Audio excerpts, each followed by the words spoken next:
On rentre dans le top 3 et c'est peut-être le moins bien aimé de toute la saga par la majorité des gens, mais c'est le 2, réalisé par John Woo qui est vraiment incroyable. Totalement kitsch et dans un univers très rock. Mais moi j'avoue, j'étais totalement accroché. Je trouve le parti vraiment trop cool et ça change, c'est presque un film entièrement d'action plutôt qu'un film d'espionnage. Mais moi j'ai grave kiffé. Numéro 2, juste avant de révéler le top 1, c'est celui de J.J. Abrams. Alors moi, J.J. Abrams, je le trouve vraiment cool. Je trouve que c'est un réalisateur un peu sous-côté. Je trouve qu'il a fait de très bons films et qu'on n'en parle pas assez. Qu'il a une réalisation vraiment importante. Alors le problème de sa réalisation, c'est que c'est beaucoup de Jackie Chan, mais des fois les scènes d'action sont un peu compliquées à voir. Quand on vient de se taper John Woo juste avant, bah, c'est quand même compliqué. Je vous avoue. Malgré ça, dans le scénario, c'est vraiment que je kiffe de ouf, qui joue vraiment avec le côté gadget, masque, retournement de situation.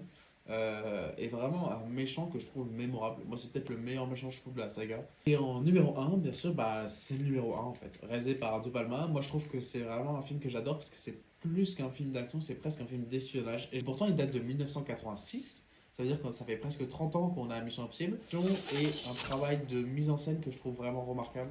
C'est peut-être le mieux mis en scène de la saga. C'est celui où l'ADN de Mission Impossible a été cascade, a été vraiment attrapé dans celui-là. Et vraiment, cette cascade qui est pas la plus remarquable visuellement, mais qui est vraiment la plus en tension du film. Vraiment, pour moi, c'est